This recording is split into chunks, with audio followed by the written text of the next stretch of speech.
আজকে আমাদের ডে 4। আজকে আমরা শিখব প্রেজেন্ট পারফেক্ট কন্টিনিউয়াস টেন্স।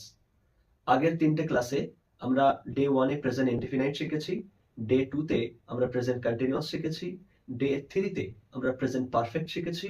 আজকে আমরা শিখব present perfect continuous tense. Day 4 এ আমরা শিখব present perfect continuous tense. We have already learned present indefinite, present continuous and present perfect. Today we are going to learn present perfect continuous tense. আমরা প্রথমে জেনে নিই present perfect কন্টিনিউয়াসটা actually কি। Present perfect continuous tense হলো সেই বাক্য বা সেই কথা বা সেই কনভারসেশন যেটা একটা নির্দিষ্ট টাইমে শুরু হয়েছিল আর সেটা এখনো চলছে। আমরা শিখেছিলাম প্রেজেন্ট কন্টিনিউয়াস টেন্স, যেটা এই মুহূর্তে চলছে বোঝাচ্ছে, সেটা হচ্ছে প্রেজেন্ট কন্টিনিউয়াস টেন্স। কিন্তু প্রেজেন্ট পারফেক্ট কন্টিনিউয়াস কোনটা? যেটা কোনো একটা নির্দিষ্ট টাইমে শুরু হয়েছিল আর সেটা এখনো চলছে, সেটাকেই বোঝাতেই প্রেজেন্ট পারফেক্ট কন্টিনিউয়াস টেন্স ব্যবহার হয়। তাহলে আমরা এবার জেনে নিই structure. Subject plus has or have plus been plus ভার্বের সঙ্গে ING plus object plus since or for, since বা for plus mention of time. এটা হচ্ছে প্রেজেন্ট পারফেক্ট কন্টিনিউয়াসের স্ট্রাকচার বা গঠন। কি? সাবজেক্ট হ্যাজ হ্যাভ এর মধ্যে একটা, বিন ভার্বের সঙ্গে আইএনজি, অবজেক্ট, সিন্স বা ফর সময়ের উল্লেখ অর্থাৎ মেনশন অফ টাইম।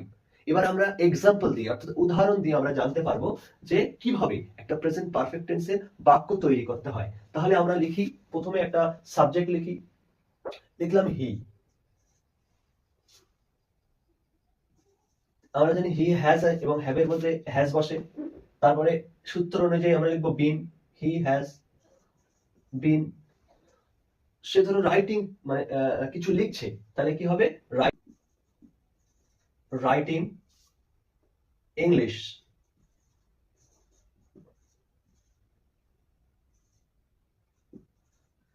সিন্স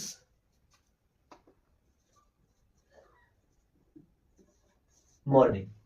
তাহলে আমরা এবার দেখি কোন একটা কাজ অতীতে শুরু হয়েছিল সেটা এখনো চলছে বোঝালে সেটা হয় প্রেজেন্ট পারফেক্ট কন্টিনিউয়াস টেন্স। তার গঠন আমরা কি জেনেছি? সাবজেক্ট হ্যাজ বা হ্যাভ, বিন ভার্বের সঙ্গে আইএনজি, অবজেক্ট সিন্স বা ফর সময়ের উল্লেখ অর্থাৎ mention of time.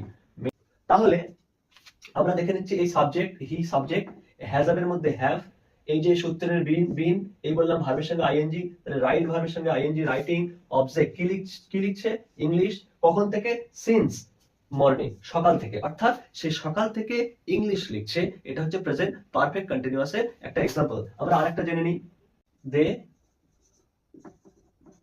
Have been playing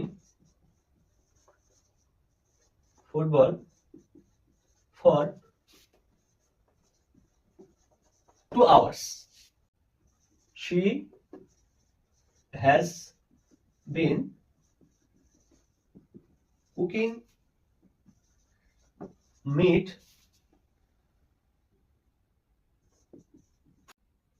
3 hours. তাহলে এটা হচ্ছে প্রেজেন্ট পারফেক্ট কন্টিনিউয়াসের আরো একটা উদাহরণ। আমরা কিন্তু এটা যদি শিখে নিই তাহলে কিন্তু অজস্র বাক্য আমরা লিখতে পারবো। যেমন সাবজেক্ট শি, এই সাবজেক্ট হ্যাজ হ্যাভ এর মধ্যে আমরা এখানে হ্যাজ, এ বিন এখানে বিন, এই যে ভার্বের সঙ্গে আইএনজি, কুক ভার্বের সঙ্গে আইএনজি, কুকিং, অবজেক্ট মিট, সে কি রান্না করছে? মিট রান্না করছে। কি দিয়ে প্রশ্ন করলে আমরা জানি অবজেক্ট আসে, তাহলে কি রান্না করছে? সে মিট রান্না করছে, তাহলে মিটটা এখানে অবজেক্ট। এবার সিন্স বা ফর এর মধ্যে এখানে ফর আর সময়ের উল্লেখ অর্থাৎ 3 আওয়ার্স, 3 ঘন্টা ধরে সে মাংস রান্না করছে।